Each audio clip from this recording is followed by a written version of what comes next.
السلام عليكم. من بعد ما دا 5 ديال الناس لتايلاند قاصدة أنهم يتعلموا التجارة الإلكترونية، قالك أسيدي حاليا غادي دي 150 واحد وغادي يجلسوا شهرين في لوطيل في تايلاند، وما غادي يكملوا ديك الشهرين تا غادي يخرجوا كيعرفوا التجارة الإلكترونية، كيعرفوا الأساسيات ديالها، وعلاش لا يخرجوا محترفين في التجارة الإلكترونية.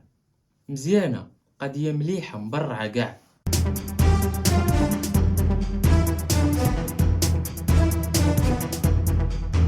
سيمو لايف قرر أنه يعتق واحد المجموعة من الشباب المغاربة، عارف الظروف صعيبة في المغرب، وعارف ميدان الشغل في المغرب ولا مستعصي جدا، وعارف الحياة صعابت بزاف. من هذا المنبر كنقول لي برافو سيمو، برافو. فكرتي في ولاد البلاد وقررتي أنك تعتقهم من البطالة.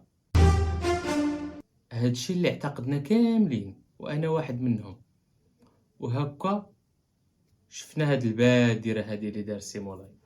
ظنينا أن الأمر بكل يسر وبهاد البساطة هادي، ظنيناه أنه عنده واحد العصا سحرية غيضرب بها وغادي يرجع الشباب ديال المغرب كلهم فرحانين وكلهم مسرورين وكلهم لاباس عليه. ولكن للأسف سيمولايف ضرب الشباب المغاربة في نقطة الضعف ديالهم اللي هي العمل والمال. تخيل معايا أخي الكريم، هو أن كل هاد السخب وكل هاد الحوار اللي داير وكل شي هادشي، وفي الآخر تلقى راسك أنك مجبر أنك تخلص طيارة ب15,000 درهم، وأنك خاصك تخلص لوطيل ديال هاديك الشهرين كاملة تقريبا 20,000 درهم، وخاصك تدي معاك عاوتاني على الأقل 20,000 درهم أخرى على الأقل. ركزوا على الأقل باش تخدم بها في الادسنس. يعني باش ديماري خاصك واحد 6 المليون. 6 المليون اللي تيقولوا امير رغيب تيقول انا سمعت 10 المليون، وكاين اللي تيقول 20 مليون ما بين طيارة وهوتيل وادسنس. باش تصرف هاد المبلغ كامل في هاديك الشهرين وغتكون يلاه تعلمت الاساسيات ديال التجارة الالكترونية. دابا بالله عليكم، واش هذا ماشي الضحك؟ واش هذا ماشي تجارة في البشر؟ ماشي التجارة الإلكترونية؟ واش هذا ماشي بيع الوهم للشاب المغربي؟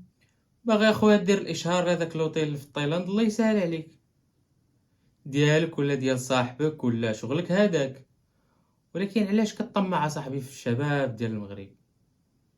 علاش صاحبي هاد الحالة؟ وملي اخويا فيك هاد الروح الوطنية العالية جدا اللي ما في حتى واحد كما تسوق، شي اخويا للمغرب وكري اخويا في شي مخيم، راهم في بوزنيقة وراهم في سيدي رحال، اخاوين في هاد البرد هذا تيكونوا عاخاوين. كري اخويا شي مخيم تما وشد ترخيص من عند الوزارة المعنية واطر ليا الشباب مع راساتك، ودير ليهم على الاقل بعدا واحد 2000 درهم ولا 1500 اللي يقدروا يديبانيوها، وخا الاكثريه غادي تلقاها غير مسلفها. ونصح ليا الشباب اسيدي وعلمهم التجاره الالكترونيه، ولا ما قداتك شهرين دير 3 شهور، دير 4 شهور، دير عام. سبحان الله، هاد القضيه ديال اللي كتلقاه كيحاول يبين داك الطرف النعايش وداك البوز الخاوي وداك الفلوس الزايده، دايما كتلقى وراه شي قصه في شي شكل. انا من الاول ما عنديش مع هاد السيد، تنشوف عام اتساع وتنقول ويلي قاعد يروح وطنيه قاعده. وزاد مؤخرا غادي بدوك الخمسه اختارهم، عارف اش كيدير؟ اختار الناس اللي داير البوز، طار بهم دوزو تما باركين على اللايفات. فلان ولا كيدخل 2 مليون في النهار، فلان ولا كيدخل 3 مليون في النهار. اواه بزاف. الشباب المغاربه كون عنده ديك 6 المليون ولا 7 المليون، الواحد راه يدير بها مشروع في البلاد، واللي يزيد على جوج اخرين يشري فيزا يزيد لاوروبا. واش انت من نيتك؟ الناس بادية من الزيرو انت كتقول لي 6 المليون.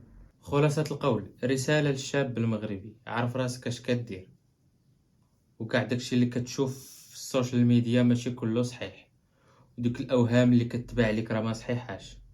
الواقع شكل اخر، الواقع شكل اخر.